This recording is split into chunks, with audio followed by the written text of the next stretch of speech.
Welcome to This is Scotland, the podcast that talks about the past, present and future of this wonderful country of Scotland. My name is Coinneach MacLeod. I'm Ali Heather.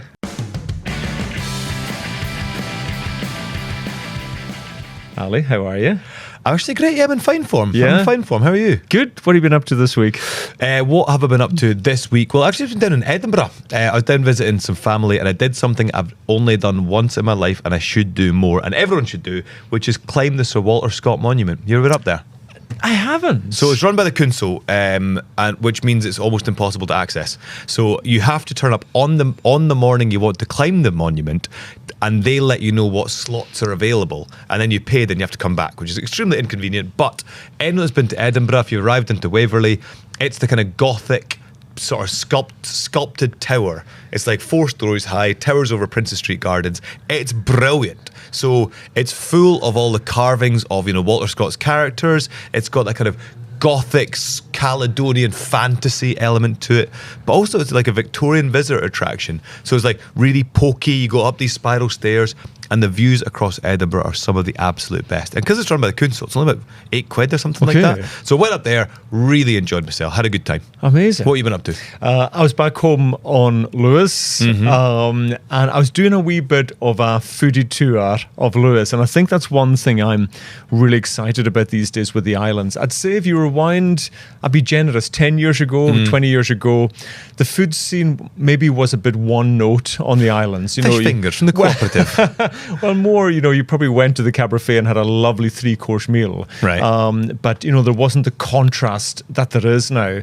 And in one day I went to, I only used the word remote from one part of Lewis to another part of Lewis, not the island itself. Yeah. But there is a fantastic pizza takeaway place in a village called Achmore. It's called Crust. They do the best pizzas. It's basically a kind of fishing container that they sell from in Achmore.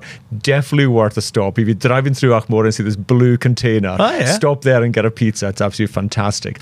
But then, just as a treat, I went to the wonderful restaurant Uig Sands on the west coast of Lewis. I actually think it could be one of my favourite restaurants in the world. It's Uig Sands. Uig Sands. Yeah.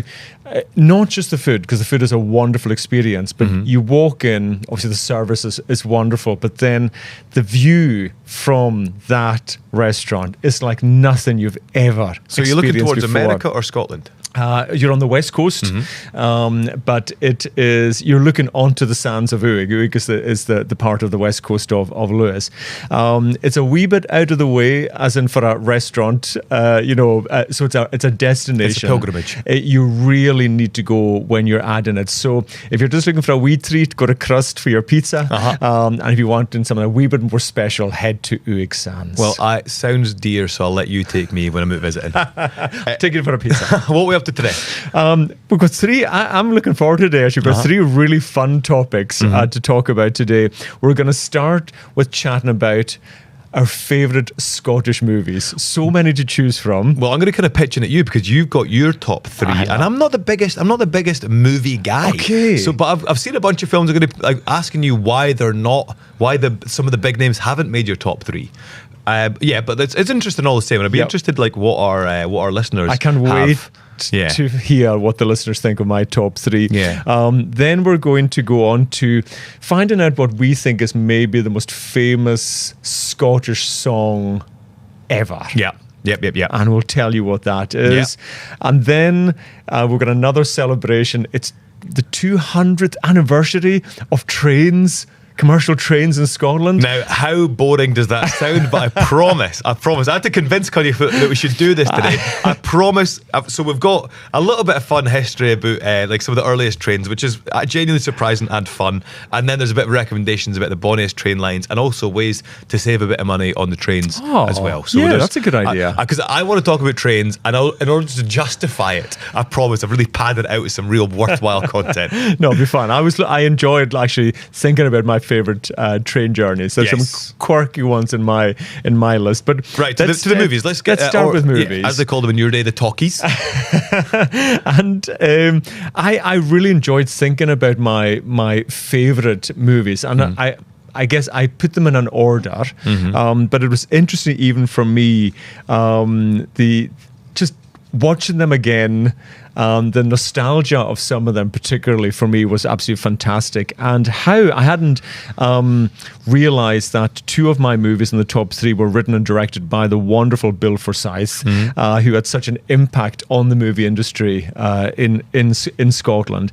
So can I ask you before we get into get number 3 in the top 3? Yeah, where, because you obviously grew up in Stornoway or in Lewis, what was your movie going experience? Because I'm out the back of Dundee, Newbiggin's not too far away, so we'd go up to the cinema at the Odeon. What was your experience?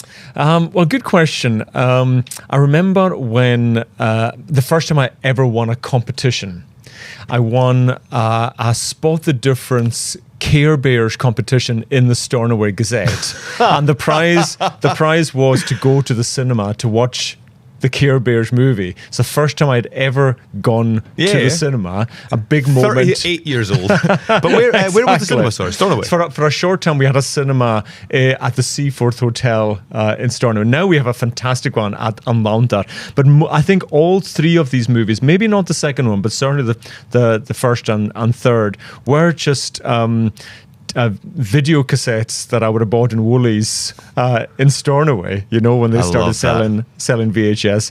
So maybe a different experience to some than how I came across them. But the first one is a 1981 movie. Bill Forsyth, the story, I would say is it Scotland's best romantic comedy.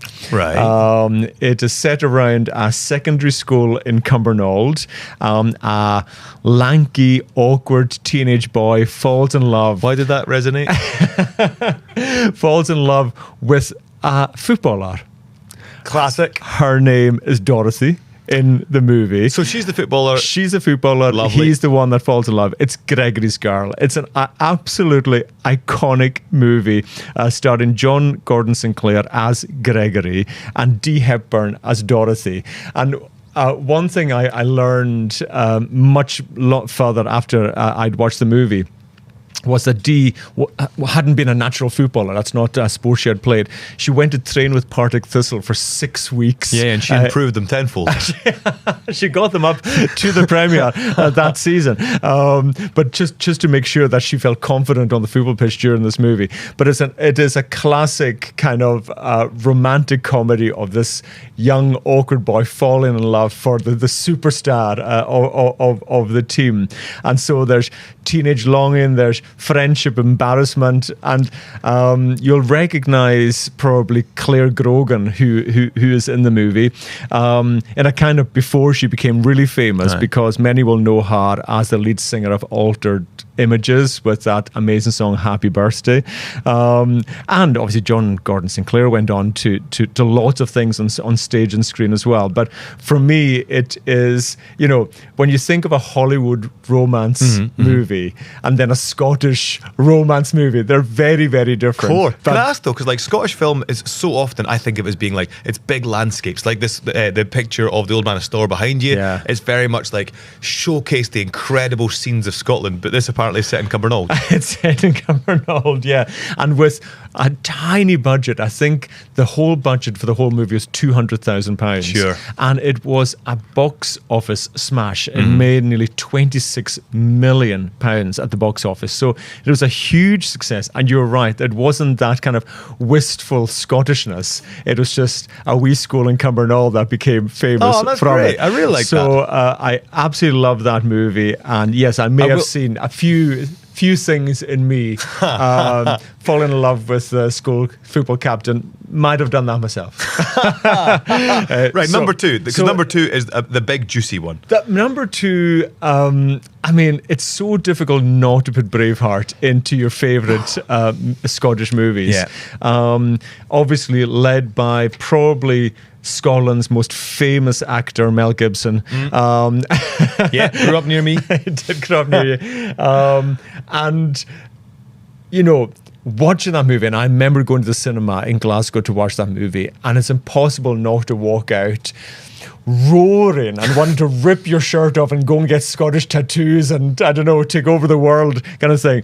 But maybe your perception of the movie as a historian might be a wee bit different to somebody who's watching the movie just for the cinematic moments of that movie, which is an amazing movie. So I don't remember watching it because it came out when I was about 5, and so I think I was maybe a wee bit young for it, but I genuinely living in the aftershock of that movie landing in Scotland. Like, it was huge. Like, it completely changed Scottish self-perception, and it embedded this idea in the culture that we have this like energy and rightness to be. And so you can never take that away from the film. It captured a zeitgeist. I think people were ready for that shoulders back confidence that you don't get from kind of traditional Scottish films, and it would only come from Hollywood. And so tell us the story. It was the dramatised version of what story? Well, so Randall Wallace was the guy who wrote the screenplay for Braveheart, and I was listening to the interview. He's a bit of a storyteller, a bit of a raconteur, so this is how he tells the story. But he came to Edinburgh Castle, and he didn't know who William Wallace was, but he arrived at... he'd heard a Burns song, which involved Wallace, the Scots Magazine. He'd heard that when he was young, so he knew Wallace was some sort of folk hero, and he shared the same name. He arrived at Edinburgh Castle with his wife. It was his wife's idea to go to Scotland. And outside Edinburgh Castle, flanking the gateway, you got a statue of Robert the Bruce and a statue of William Wallace. And he's like, God, this guy really must have been something.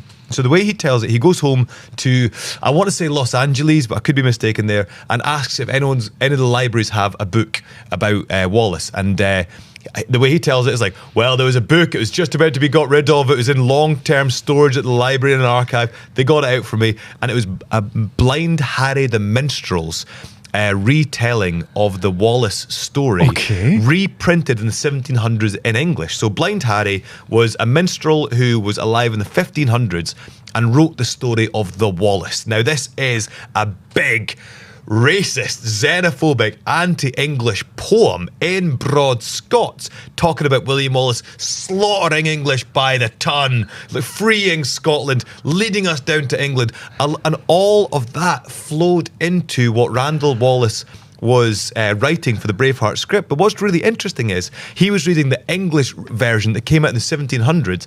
That version was published at the time of the Acts of Union by a pro-Scottish publisher who wanted Scots to realise what an independent cultural nation they were, and to remind them of Wallace.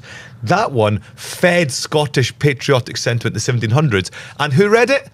Robert Burns. Interesting. Robert Burns read it. No kidding. And he said, it poured a prejudice, Scottish prejudice into my veins, which will bubble there until my life shuts in eternal rest. So Burns read that, wrote Scots Magazine, which Randall Wallace then heard and switched him on to his Scottish connections, and then he went and found the same poem and wrote Braveheart. So Braveheart, as much as it's a big, silly American Hollywood thing, has its roots in this 1500 Scottish poem, which influenced Braveheart and Burns, and two separate pushes for Scottish political independence. But maybe quite famously unreliable in its timelines, costumes, politics. So there was some shuggling about there in the story in the movie, wasn't there? Because the poem, The Wallace by Blind Harry, isn't that based on reality either. Okay. And so Braveheart, the film, is much more based on this fantasy poem, which is already hundreds of years after Wallace's death. It isn't based on Wallace's life at all. And actually, we don't know tons about Big Willie Wallace, really. And there's still fictions about him today, like Paisley Abbey say, this is where William Wallace came to be educated. And I was there recently, I was like, no, he didn't, eh? Or no, we didn't know that. So I think Braveheart playing fast and loose with the reality is fine, I think, once you know it's the poem it's based on and it's not trying to be historical. Yeah. But, I mean, going back looking at it now, it's aged so badly. The fact that it's got like sort of shaved chest, perfect American teeth. It's like, we don't look like that now. We definitely didn't look like that in 1297. But what about that film worked for you? As I said, it felt like the biggest anthemic moment. It was like the biggest song that you wanted to go out and sing. Yeah. You were so proud to be Scottish. And the kind of interesting thing with that is it was predominantly filmed in Ireland. Yeah. most of the actors in the movie were not Scottish. I think Brian Cox probably had the main. I think he played Wallace's uncle, didn't he? Argyle Wallace in the movie. And not that I ever want to say rude words on the This Is Scotland podcast, but Brian Cox has been quite blunt about that movie and kind of criticised a little bit of the script, and he called it bollocks. Which I still think, I mean, I would watch that again and just think it's a fabulous movie. I really do, because I can take it exactly what it is, which is a fictitious part of Scottish history. It's a really worthwhile thing to look back on and understand how big that was in Scottish history. But I do think if you're looking back for films from that era, the one that's forgotten is Rob Roy. Yeah. Have you seen that?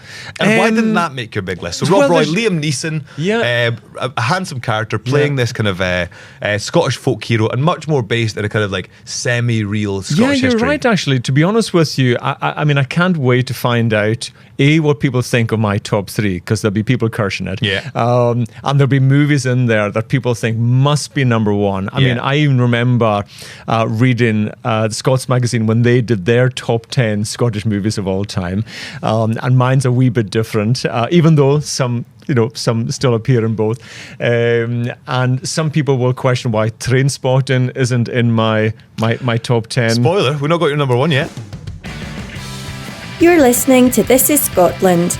We'll be right back. Ali, if you had to describe Scotland in one sound, what would it be? For me, probably like the bird song, because wherever you are in Scotland, you got the distinct accompaniment of like seagulls down by the harbour, or moving inland, the songbirds of the forests, or right at the Highland plateaus, you get those really distinct rare birds that only live here.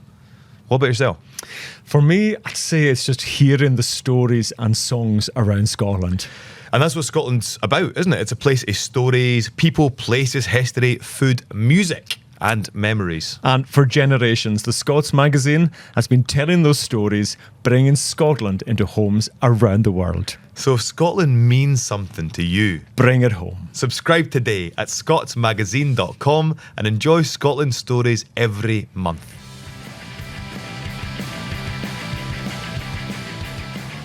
We haven't got to the number 1, but so it's not Trainspotting. It's not Trainspotting. Yeah. An amazing movie, maybe from me, coming from Lewis and at that era, culturally maybe a part of Scotland I didn't know well, and maybe couldn't associate myself with that part of Scotland at that time. So my absolute number 1, and we'll watch it religiously every year, another Bill Forsyth movie, is Local Hero.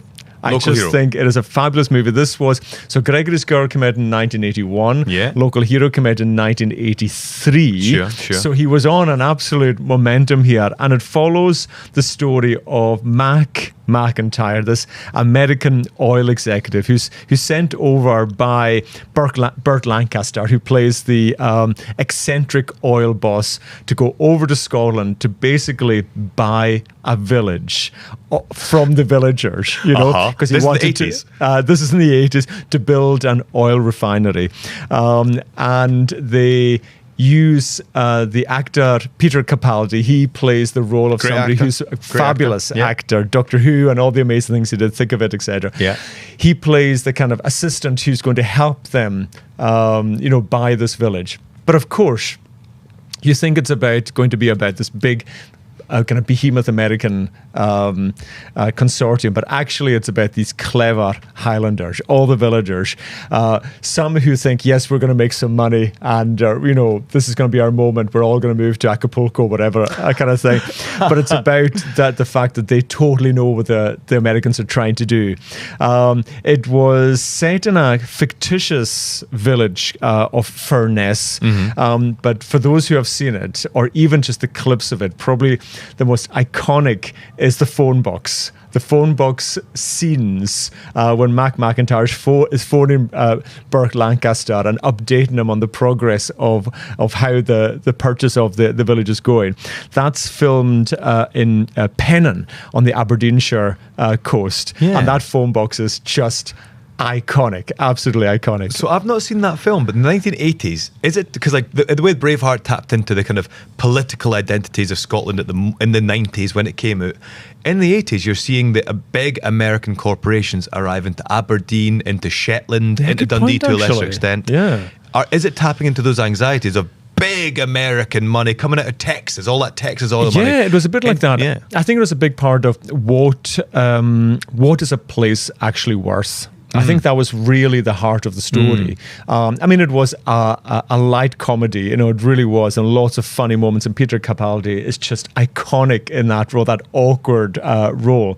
But one thing that probably is even more famous is the soundtrack. The soundtrack to Local Hero, Mark Knopfler, and the theme Going Home. It became so famous, and famous way beyond the movie as well. People will know it. So for me, that is absolutely my number one Scottish movie. I commit to you that I will go and watch it. I'll watch one, so I'll go and watch Local Hero. Watch Local Hero. Yeah. You'll love it. I can't sit through Braveheart again. I can't. It's not as fun now as once it was. So the ones that I've missed out, I'm surprised at. Obviously, Trainspotting, phenomenal.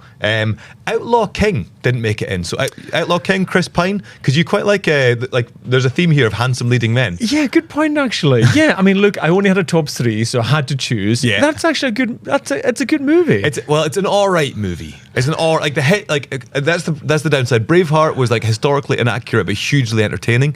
Outlaw King is like religiously accurate but at times tedious in the extreme. But Chris Pine, I think, looks good.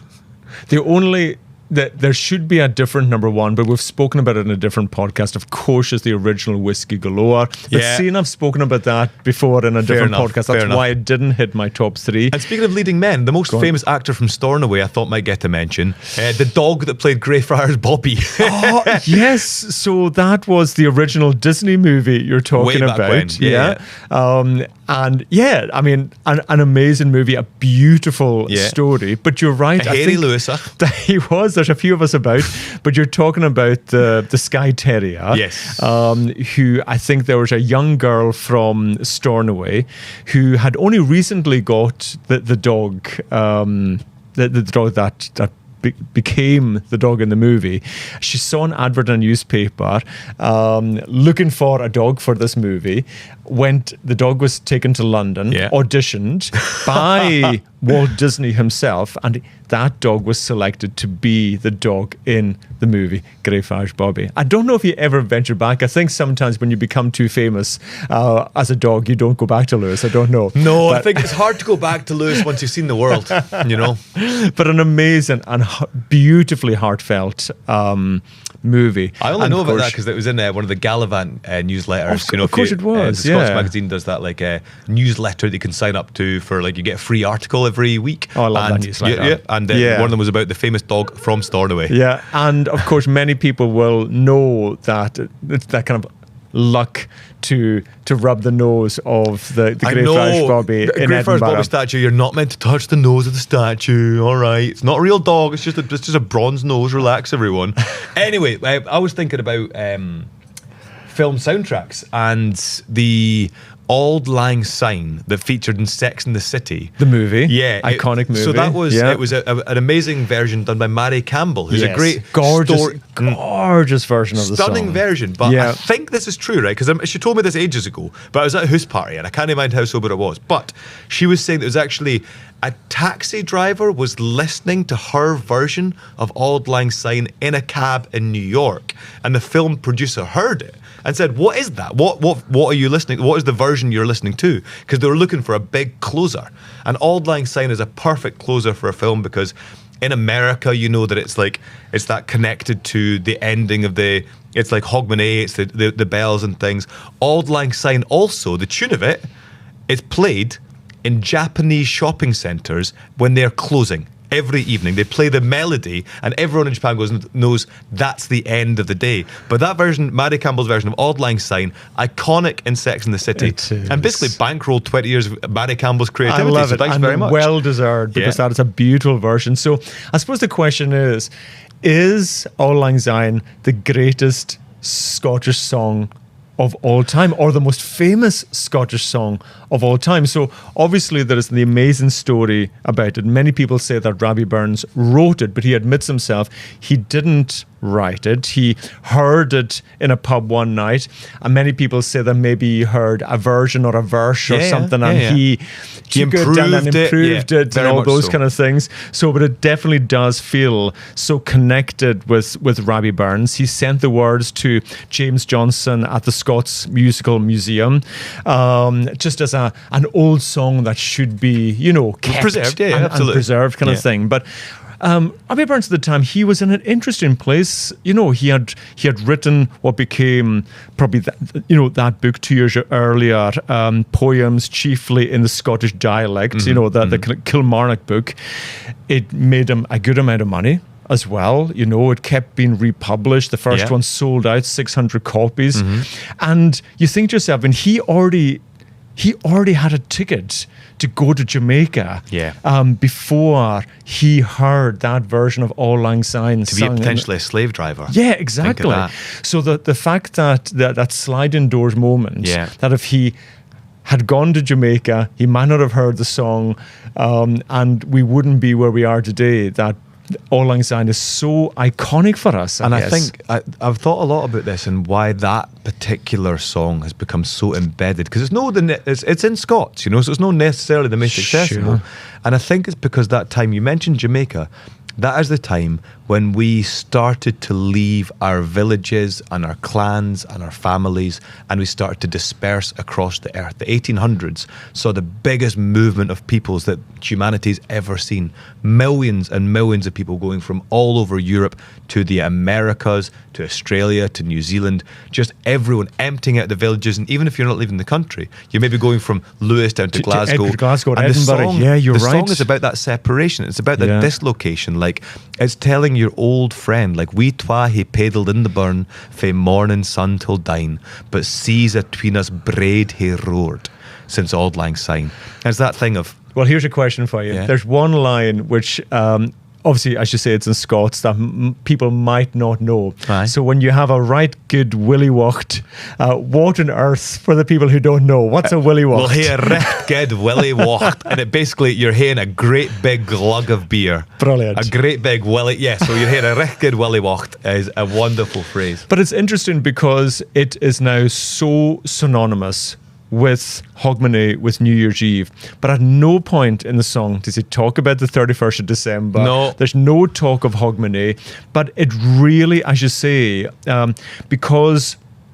I mean, it comes down to that storyline of maybe that Christmas at the time it wasn't a holiday in Scotland, so New Year became the moment. It was a holiday. People got that time off. Yeah. It was that moment to celebrate for people who had moved from the villages to Edinburgh and Glasgow and all these towns, and suddenly they had a reason to come together at that moment. Yeah. And that became the song. I think and it's perfect that, like, the lyrics are perfect for it. It's got the chorus that everyone can join in with, and it's all about being grateful for being with people you care about. I think it's so much more beautiful than I think people realise, but I've got to pick you up because, like, all my old Scots pals will nail you for saying Auld Lang Syne.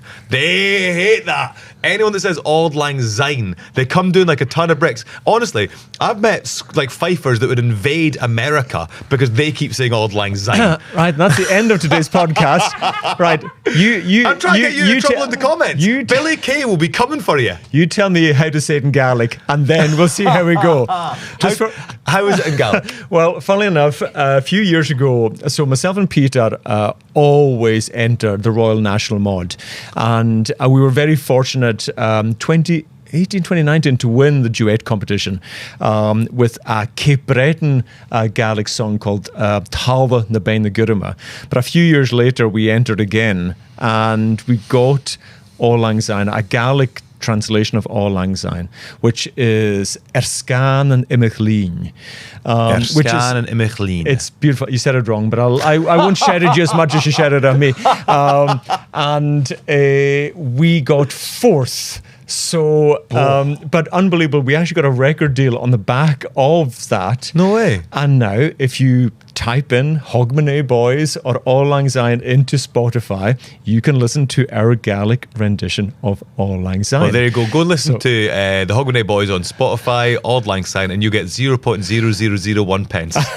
Delighted to get it. Delighted to get it. We don't have, we're actually, this episode is running on fast. I know, but we have to talk about who probably made Auld Lang Syne the most famous song. Right, go. He wasn't Scottish. He was a Canadian man, and his name is Guy Lombardo.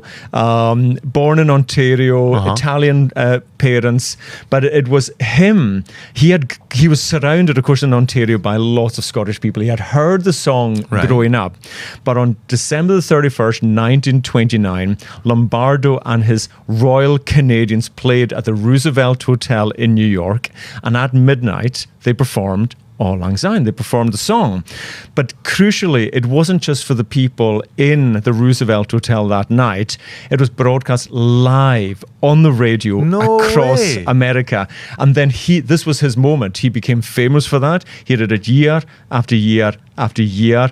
And now it is very much part of that social history of America because of that moment in 1929 that he played that song with the amazing Royal Canadians. That was his band. So really, from this pub in Ayrshire to New York, this song has become, I think, a big part of our Scottish culture, and I'm so proud of that. Totally, that's great. So proud of that. Wait till you see me repeat that in my script for Burns Night 2026 or 2027 on the BBC, and I'll pretend like I knew it all along. That's a great story. No, very, very special indeed. So when you do sing that song, in many ways, even the as you say, in Japan, everybody's got different reasons to play that song, but I just think it's fabulous, and we absolutely own it. Yeah, totally. Right, let's go on to my specialist subject, my niche topic. Oh, yeah. 200 years of trains, Happy baby. birthday, trains. Meall Nail. So we just thought, anniversaries are a good excuse to talk about anything, and so 200 years of trains. They started down in the Central Belt during the Industrial Revolution. Yeah. Where was the first one again? So the Monkland and Kirkintilloch Railway opened in May 1826. It was the first commercial very Orient train. Express, isn't it? Sounds very Orient Express. It was a horse-drawn coal train. First journey from Gartsherry to Kirkintilloch. That's where it all started. Iconic. Brilliant. And so the Dundee's first one, 1831. Is that right? Well, Angus's first as well. So it linked the berry fields of Angus into the port of Dundee. But they hadn't really figured out engines, like movable engines. So it just had 3 big static engines on hills and then pulled the carriages from ropes and then lowered them down. And on the flat bits, they had horses to pull them, and on windy days, they'd raise sails. Angus's first train had sails, and I think that's so hyper-chuchter, it's unreal. And also, bring it back. That's really green. Bring it back. Yeah, that's amazing. The sail-powered train, and there was a great record I was reading in the old Courier when one of the ropes snapped and the train had an accident. Happily, it went about 4 miles an hour, and there's a wifey fae Newtile, a wee village in Angus. They got thrown from the carriage and into a hedge. And when asked about it, she's like, I didn't mind the train, but it was an awfully whummel when you got out. She just thought that's how the train stopped. That's your journey concluded, off into the hedge with you. She's like, that was rough. You got here quick. But and so that was just literally getting sheep shearers into the countryside for the sheep shearing season, bringing jute back and forth to be woven in the kind of the weaving cottages of Angus, that kind of thing. But what we thought we'd jump forward to is the best train journeys. Are some of our favourites. Yeah, some of the best you can do in Scotland. And I think, so what is it for you then? Well, because the East Coast, we have these freakishly wide bits of water. The firths of the Forth and the Tay River are both over a mile wide. And the Tay, you cross on this bridge, and to your right-hand side, you still have the ruined podiums from the first Tay Bridge that collapsed into the sea and collapsed into the river during a storm. And because that collapsed, that original bridge, they then couldn't convince people to get on bridges for trains. So that's why the Forth Rail Bridge, the massive, beautiful UNESCO designated red thing, is so over-engineered. Because they'd under-engineered the Dundee Bridge, it had collapsed into the sea. So in order to reassure people that they could build bridges safely, they made that bridge 10 times stronger than it needed to be. So that's why it's still lasting 150 years. after it was built. So you take that simple train, Edinburgh to Aberdeen, and immediately you're on the Forth Rail Bridge. It's a good long journey. Put your phone down. See when I see folks scrolling. You're going across a UNESCO heritage site. You got views out to Blackness Castle on one side. You got views out to like Inchkeith Island on the other. You got Bass Rock down there. Put your phone down for 2 seconds and hey, look at the windy. And then you carry on through there. You go through Fife, you pass Aberdour Castle is right by the train tracks. Then you hit that Dundee bridge with this really elegant curve. So you come across the Tay, you got the sandbanks off to your side. You sometimes will see grey seals out on there. You'll see like all the different bird life coming on. And you sometimes see dolphins in the Tay. Fattest dolphins in the world because the water's so cold. And the Tay Bridge just gently bends into the city. And then it just sticks hard by the coast all the way up. It's a stunner. So is that your favourite, do you think?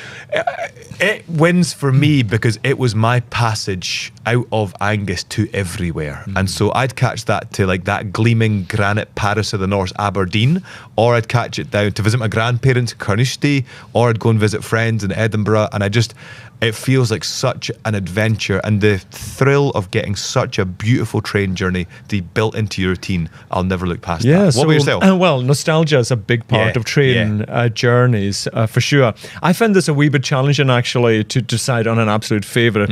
First, I was thinking the journey from Inverness to Kyle of Loch Ash is a beautiful journey. It's about 2.5 hours. You go through forests and glens and mountains, just absolutely idyllic. And it's a lovely train journey, and one that many folk from the islands would have done the opposite direction when, particularly the herring girls and everything, would have taken that journey.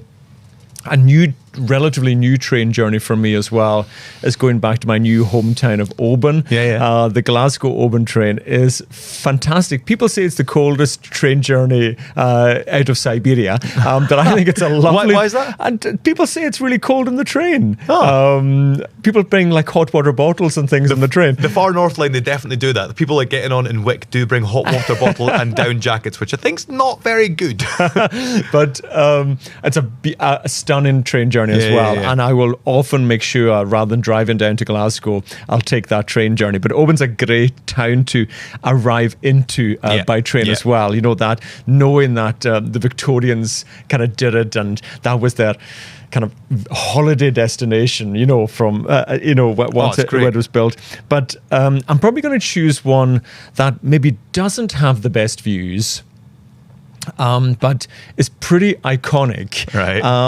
And that's the Glasgow subway. The underground. The underground. I just remember moving to Glasgow. I went to university in Glasgow. So just for people that haven't been to Glasgow, the Glasgow Underground is one train and it goes in one circle. It's called the Clockwork Orange. Because it's bright orange. It's bright orange. It's the third oldest underground railway in the world. I think London is first. I think Budapest is second. Then Glasgow.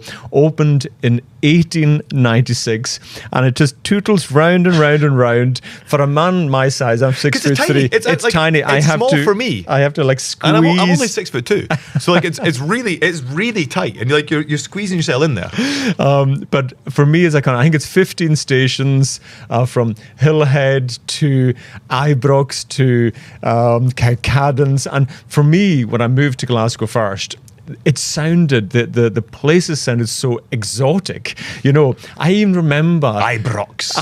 So exotic.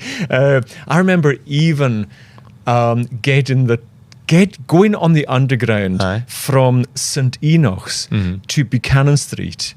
Now, for those of you who are now questioning this, I didn't know that they're on the same. You can see it. It's like 400 yards. It's literally 400 yards. But I would pay my 30 pence to do that journey because I thought, well, Glasgow's a big city. It must be really far away. So for me, I think that is the nostalgia of just being wowed that I could jump on this train and whisk around this amazing city of Glasgow. I love the fact, I mean, every time I go to Glasgow now and I'm on it, so many people taking videos of the train because it's so iconic, this Clockwork Orange train. Maybe it's like my Tuchter DNA, but I can't stand it. I'm like, because I'm slightly claustrophobic and I'm also I get really travel sick. And so my partner... It's a bit sugary. Oh, it's a wee bit sugary. So like my partner used to stay right by Ibrox Stadium. And so I'd catch the train down for Dundee, then jump on the Clockwork Orange.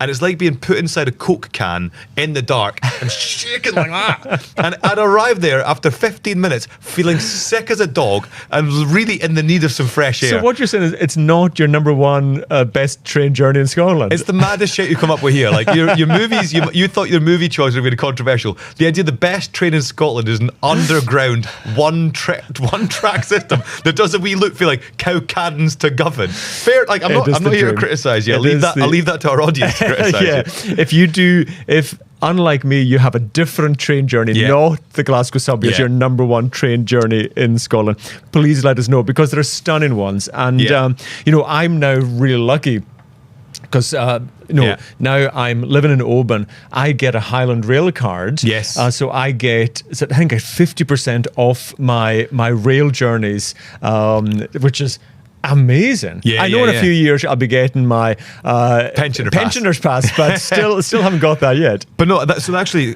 because like the train, if you just rock up and buy a ticket, it can seem quite expensive, right? Fair enough. But there's a few ways that you can get much cheaper tickets. First of all, kids go for £1. So all kids are £1. So if you're a family travelling about Scotland, literally you pay for your adult and you can take, I think it's like a big pile of kids. I think you get like 4, 5, 6 kids for £1 each. So if you're going for a do it to Aberdeen, way cheaper than taking the car, something like that. Also, if you're travelling as a 3, which is really common, if you're going down to Glasgow for a gig and there's 3 of you, the third person travels for free. So Amazing. You get to share the cost. That's another way to save it.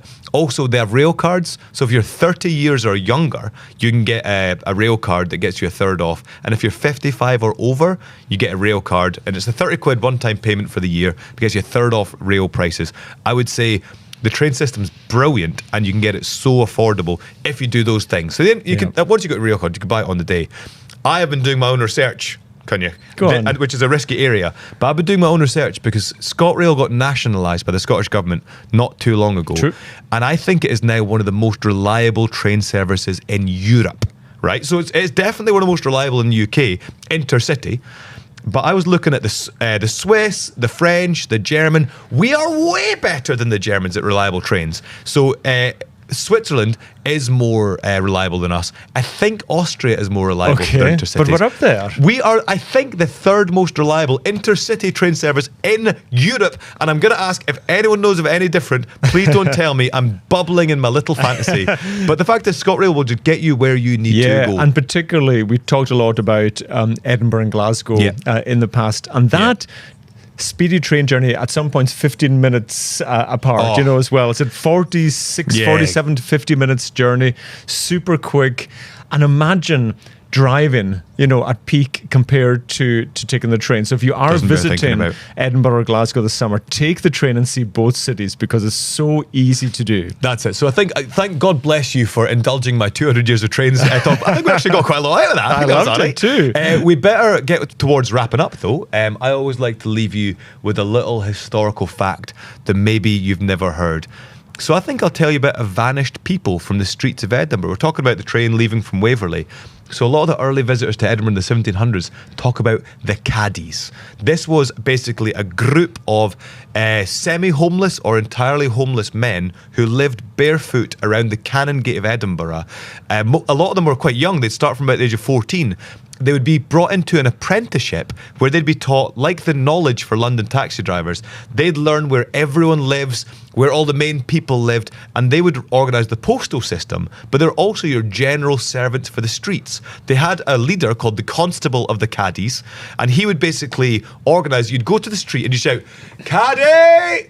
And people would come running and you'd give them a letter to post to take it to some address. You might give them, you might say, "I need to be carried from here to there," because the streets were covered with like animal excrement, flood water, all that kind of stuff. They'd carry you in sedan chairs from A to B if you had to get there neat and tidy. They would undertake all sorts of paid work. And they were in rags, barefoot, but all the travellers said they had such a reputation for honesty, you could trust them with anything.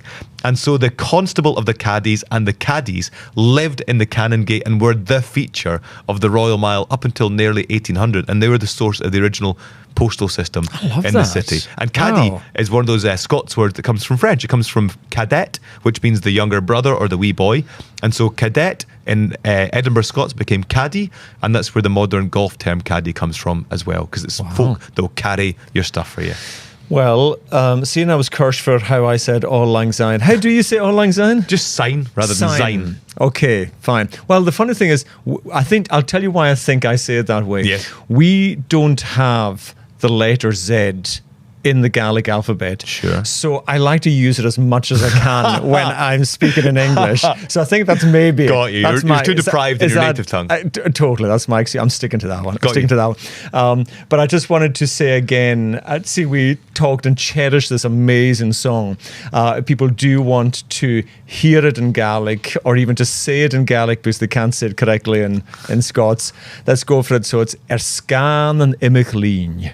Erscan and Imaclean. It's a beautiful song in Scots and in Gaelic. So check it out, sing it, and enjoy it all times of the year. Exactly. The song is not just for Hogmanay. Good point. Right, we will join you again in our Q&A podcast, which we'll do later in the week. How can people send us questions? Yeah, so the Q&A is all about you chuck us your themes, your topics, your questions that you want us to chat about, and you just fire us questions. You can email at podcast@scotsmagazine.com, or you can get us on Instagram. Yeah, so you can get to me at Hebridean Baker, to the podcast at This Is Scotland Pod, and I'm at historic_alley. So fire us a DM, get chatting to us online, send us an email. We will put your questions to each other and we'll try and keep the chat flowing. See you soon. See you soon. Cheery drasta.